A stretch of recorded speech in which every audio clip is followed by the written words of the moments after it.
Assalamualaikum warahmatullahi wabarakatuh. Perkenalkan, saya Megawati Basri, dosen tetap di Fakultas Keguruan dan Ilmu Pendidikan, Program Studi Pendidikan Bahasa Inggris, Universitas Pasifik Morotai.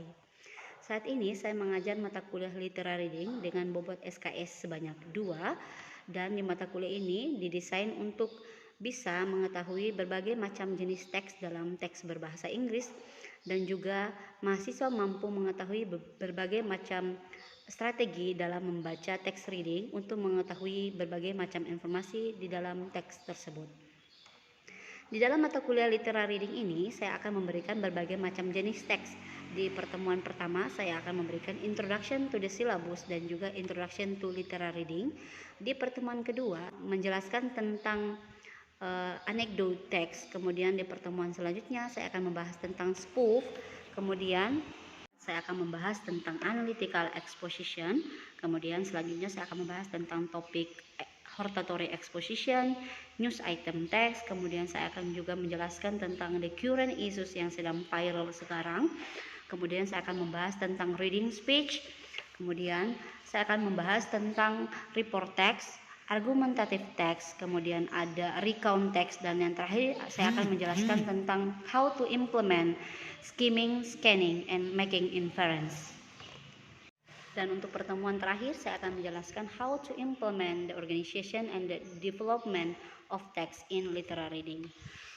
Baik, di pertemuan kali ini saya akan menampilkan cuplikan proses pembelajaran saya dengan topik hortatory exposition, di mana dalam hortatory exposition di sini saya akan membahas 4 bagian. Yang pertama tentang definition of hortatory exposition, kemudian ada generic structure of hortatory exposition, lexicon grammatical, dan juga yang terakhir adalah social function of hortatory exposition. Berikut adalah cuplikan proses pembelajaran dari saya.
Oh, Cindy. Cindy siapa namanya? Indira. Kemudian siapa yang di belakang? Bella. Kemudian siapa lagi? Sri Wulandari. Ada lagi yang belum? Asmi Topora. Ada lagi yang belum? Nurhaida. Sudah? Oke. Let's start. Pertama hari ini kita akan belajar tentang hortatory exposition.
sebuah jenis teks yang bisa berupa tulisan atau bisa berupa yang berbicara, yang tujuannya adalah untuk menjelaskan kepada para pendengar atau para pembaca tentang sesuatu yang sedang terjadi atau yang belum terjadi dan sudah terjadi. Jadi something should or should not happen atau yang tidak. Dah? Oke. Yang berikutnya adalah apa sih general structure of hortatory exposition? Yang pertama ada namanya tesis, tapi bukan tesis yang dalam proposal ya, bukan ya. Tesis di sini adalah maksudnya adalah present announcement of issue of concern. Jadi dia mempresentasikan atau memperlihatkan pengetahuan atau berita-berita yang sedang terjadi atau isu-isu yang sedang lagi hot. Kemudian ada namanya argumen. Argumen di sini adalah present the reason for concern leading to recommendation. Jadi ada argumen atau pendapat daripada si writers itu, daripada si penulis tentang insiden atau isu yang sedang dia bahas. Jadi di argumen sini argumennya bukan cuma satu, jadi ada mungkin ada sampai 3 argumen, 4 argumen tentang pendapat daripada si penulis itu.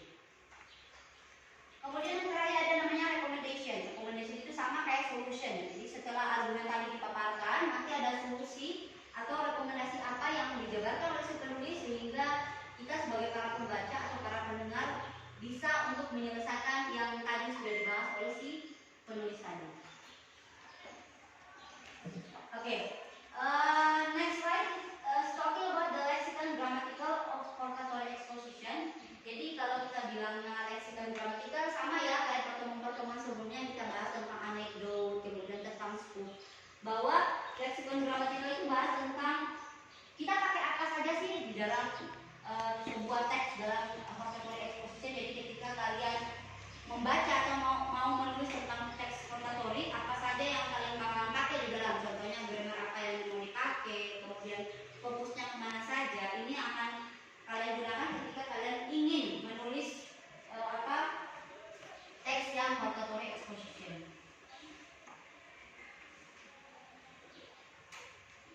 Oke, yang pertama dia fokus on generic human and non-human participant. Jadi teks hortatory ini tidak hanya membahas tentang manusia saja sebagai objeknya, tapi juga mungkin dia berupa hewan, kemudian bisa berupa tumbuhan, kemudian dia bisa berupa makhluk hidup yang bisa kita bahas. Jadi tidak hanya fokus kepada manusia saja, tapi juga ke beberapa makhluk-makhluk hidup lainnya.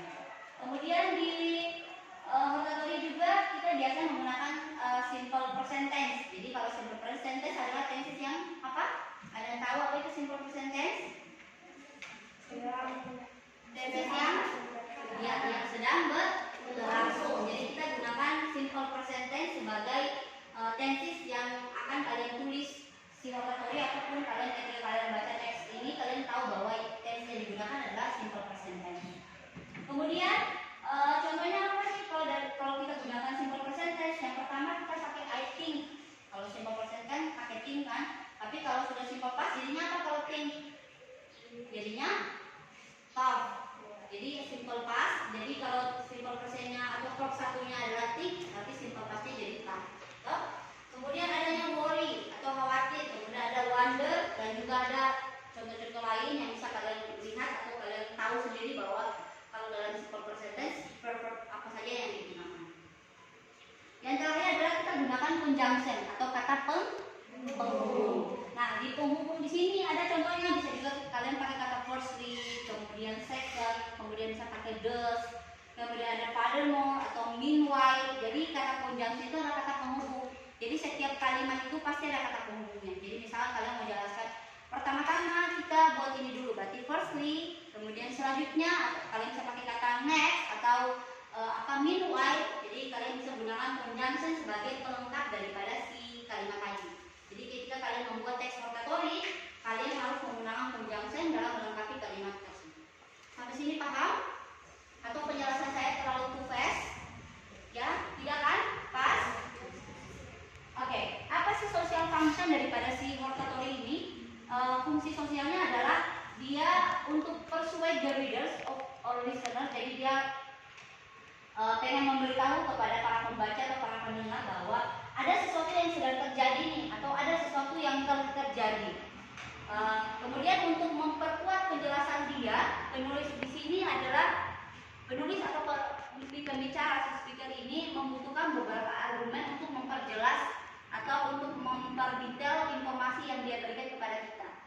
Jadi contoh misalkan saya kasih contoh Artika pengen menceritakan bahwa tadi pagi ada kecelakaan di Lemonade misalkan. Kemudian untuk membuktikan bahwa si cerita daripada si Artika ini benar, si Artika harus menambahkan beberapa argumen atau bukti-bukti kan. Misalkan mungkin ada bukti foto-foto korban atau mungkin ada bukti, oh iya tadi pagi sudah ada berita yang merilis bahwa ada kecelakaan di Lemonade. Jadi memang ada argumen yang membuktikan bahwa yang diceritakan oleh Artika itu memang benar adanya. Ya.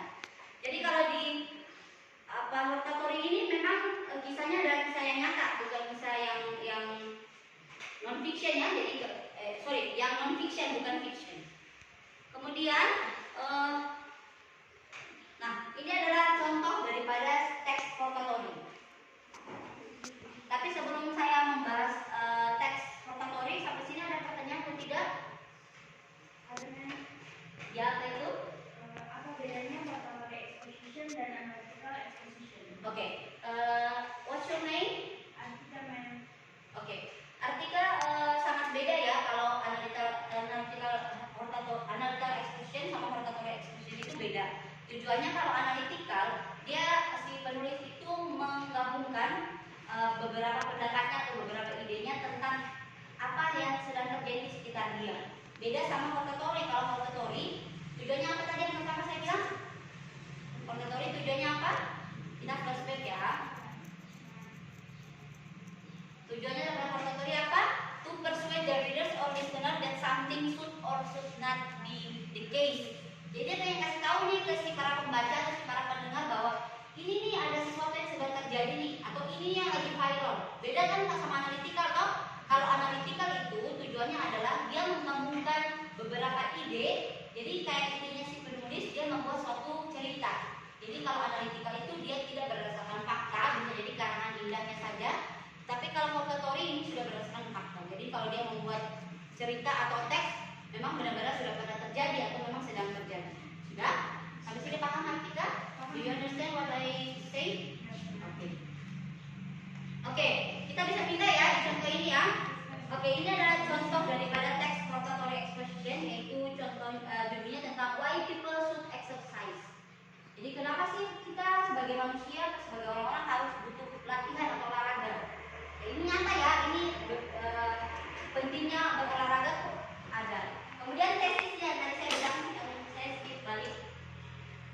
Nah ini ya, it present announcement of issue of concern. Jadi tesis itu sebagai kayak pendahuluan. Jadi dia akan menjelaskan why people should exercise. Jadi in the past I have never been inclined to participate in sport. Jadi dia akan menjelaskan kenapa sampai dia tidak menyukai exercise, sampai tiba-tiba dia memutuskan kenapa harus dia memilih exercise. Kemudian ada argumen yang menguatkan kenapa sampai orang-orang itu membutuhkan latihan atau olahraga. Dan tadi saya bilang argumen satu ini yang sudah saya jabarkan di sini. Jadi ketika kamu adalah seorang yang pemalas, berarti kamu cukup sulit untuk bisa memulai olahraga. Biasanya kalau kita memulai olahraga, kalau orang yang jarang sekali olahraga bahkan tidak pernah, untuk mau jogging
semakin banyak alasan kan, atau semakin banyak bukti-bukti kuat bahwa you harus melakukan ini nih. Atau misalkan kalian kasih tahu bahwa di bagian dari jelasannya ketika hujan itu jangan pernah lewat di bagian situ karena pasti akan banjir. Kalau orang-orang akan mempercayai percakapan kalian atau cerita kalian, berarti kalian harus kasih bukti toh. Mungkin kalian bisa tunjukkan bukti bahwa foto yang lalu ketika banjir itu jumlahnya putus, atau jalannya tiba-tiba rusak, atau mungkin motor ada yang pernah sampai terendam di dalam situ. Jadi diperlihatkan argumen kalian sehingga orang ketika mendengarnya atau membaca teks itu pasti akan percaya. Rekomendasi di sini apa sih? Sebagai solusi sebenarnya dia. Bahasa kerennya itu solusi. Solusinya misalkan dia bilang sih bahwa doing exercise is very important to any person of any age. Jadi memang ketika you melakukan olahraga itu sangat penting. Entah you mau umurnya 12 tahun, 7 tahun, bahkan ada yang sampai nenek-nenek pun kalau melakukan olahraga pasti sehat. Orang Korea, orang Jepang, kalian kalau lihat orang Jepang itu pasti awal-awal muda toh. Karena orang tiap pagi dan sensor itu pasti suka jalan kaki. Jadi olahraga itu tidak harus kalian lari sampai berapa kilometer, tidak. Jalan kaki sekitar kompas juga sudah cukup membuat kalian keluarkan. Itu sudah bisa dihitung sebagai olahraga. Jadi tidak harus kalian harus lari atau harus pakai alat-alat yang mengeluarkan uang, tidak perlu. Saya tahu kalian bukan kaum-kaum yang menengah ke atas kan? Sudah? Sampai sini paham atau tidak yang penjelasan saya? Yang gampang paham dong. Sampai sini ada sekali lagi saya tanya, ada yang masih kurang paham? Tidak? Semuanya paham? Berarti kalau sudah paham boleh saya berikan tugas? Oke. Saya akan berikan tugas sama seperti pertemuan sebelumnya. Saya akan kirimkan tugas melalui Google Form. Nanti linknya akan saya bagikan lewat WhatsApp group ya. Oke, untuk pertemuan selanjutnya kita akan bahas tentang the current issues, yang dimana kita akan membahas tentang isu-isu yang sedang terjadi, yang sedang viral sekarang di dunia sekitar kita. Oke, see you next week. Wassalamualaikum warahmatullahi wabarakatuh.